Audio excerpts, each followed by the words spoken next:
One other thing is that there's a type, there's a question. So those are all blood tests, first of all. But the other thing is, the question that a lot of doctors wonder about, and a lot of you guys probably too, is what good is it if they scan my brain? What if I get an MRI or a CAT scan? Do I need to get that? Well, there's still kind of controversy about that. It turns out about only 1 to 2% of the time are you going to find something. Is there going to be something in the brain that could be causing the dementia that's treatable or reversible? Okay. One of those things that they can find is you've heard of water on the brain. It's called hydrocephalus. That's where there's pressure. There's too much fluid in the brain, and the pressure is pushing you. Obviously, you have a skull, right? So there's too much fluid in there, and there's no place for the fluid to go, and the brain gets kind of squished between the skull and the fluid, And then that could damage the nerve cells or kill off some of the nerve cells. Well, think about it for a second. You can put a little tube in there, and you could drain that off into the belly. Some people have that. It's called a shunt. And you drain that off, and basically it lets the pressure off the brain. And then you basically, again, you stop the disease in its course. At that point, the nerve cells don't die off anymore. There are certain clinical symptoms. You don't necessarily have to scan everybody, for that. There's 3 main things you can see that can lead you to think that that's what's going on in a person. One is the dementia. They start to have the symptoms we talked about with dementia. Another one is they get incontinent, so they lose their bladder. And then finally, the third one is they get an unsteady gait. They kind of stumble a little bit, and they're not real steady on their feet. So they have 3 things like that. Doesn't mean it's absolutely hydrocephalus or this type of water on the brain, but it could be, and it's worth scanning the brain. If you scan the brain, then what you see is that some of the pockets where the fluid is are big. They're bigger than they should be, and they're squishing the brain. Again, it's fairly, I wouldn't say reversible maybe, but at least it's something that's treatable. It's something you can treat easier or better maybe than we can with Alzheimer's disease. Which brings me then to Alzheimer's disease. What do you do if you have Alzheimer's disease? What can you do? Is there anything you can do? Does anybody know? Has anybody heard of any treatments for Alzheimer's disease? Nobody? You have? They tell you to stay active mentally. Absolutely. That's one thing, is use it or lose it. Okay? That's one thing I say. Now, that doesn't prevent you from getting Alzheimer's, but I tell you, they've studied and they found that people who have used their brain a lot over the years, what we think happens is that you don't see the dementia as early because they have so much extra reserve. They can lose several nerve cells, several hundred maybe or something like that, before you see any evidence of the damage. It's probably more than 100 or something. I'm just making that up. But the more reserve you have in your brain, meaning the more tightly it is connected, and basically every time you learn something new, you're making new connections in the brain. So, learn stuff, use your brain. I tell folks that have Alzheimer's disease, don't give up doing stuff you can still do. Don't be sitting there saying, I got Alzheimer's, I'm just giving up. That's not, it's over for me. It lasts 10 to 20 years, the average course, 10 to 20 years. That's a long time. I mean, some people live 20 years with it. So, get as good a quality of life as you can for as long as you can. So staying active, keeping your brain active is one thing. Let's go ahead and talk about stuff that's non-medication related first, okay? That's one thing. Exercise is another thing. Exercise has been shown to actually help you lay down new nerve cells and protect the nerve cells that you have.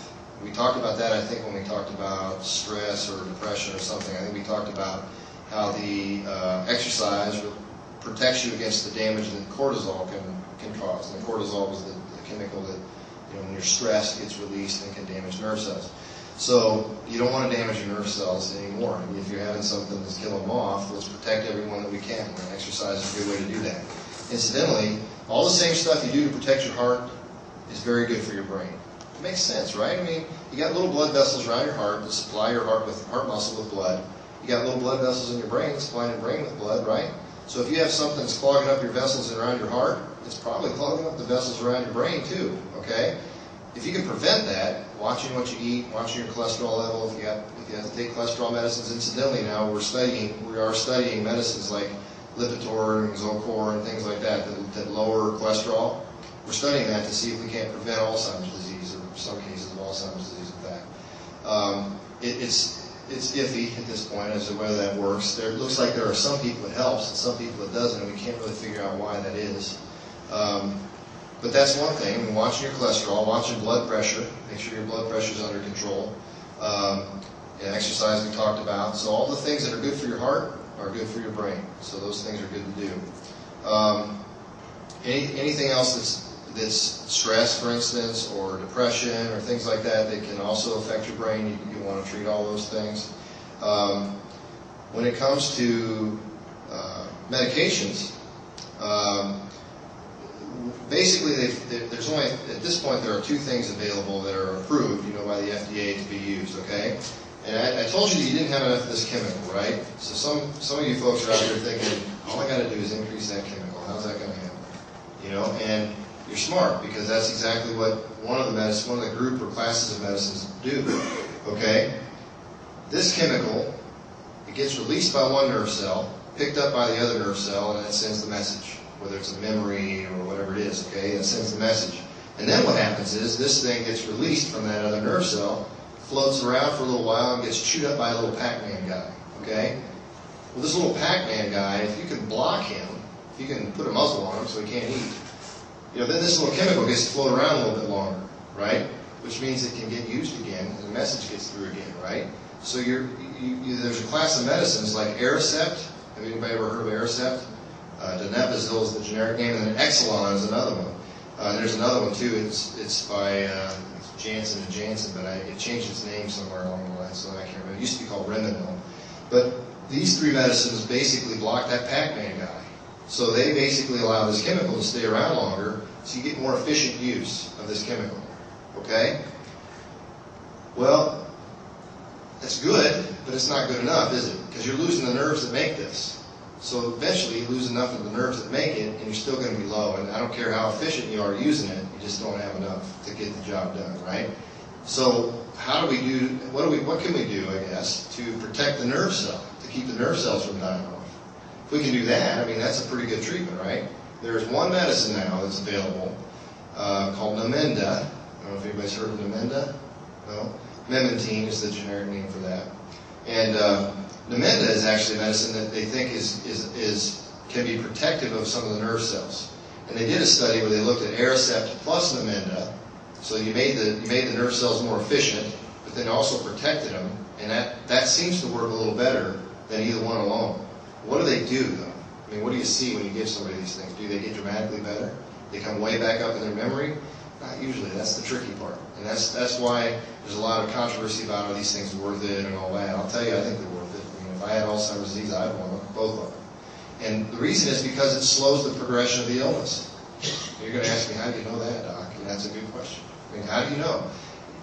How would you know if you didn't treat somebody how quickly they would drop with their Alzheimer's? Would they drop, in 5 years? Would they get severe, go from mild to severe in 5 years?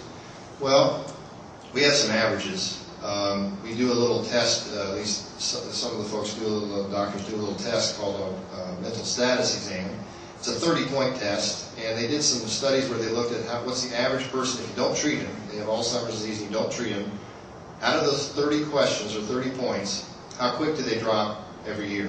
And the average is 3 to 5 points a year, okay? So somebody comes into you and they have a 24 or 25 on this test, and you think, and with the history and everything else, the blood tests and all that, you make a diagnosis of Alzheimer's disease. You can pretty much say to them, I think you're going to, on average, you're going to have a chance, you're going to drop 3 to 5 points a year on this test. And they're going to say, well, what does that mean? Well, that means that you're losing nerve cells, which then means you're going to lose function, okay? In other words, function meaning, day-to-day activities. Taking care of yourself, bathing yourself, things like that. As time goes on and you lose nerve cells, with Alzheimer's disease, you kind of regress, just about like you do when you progress when you're a baby.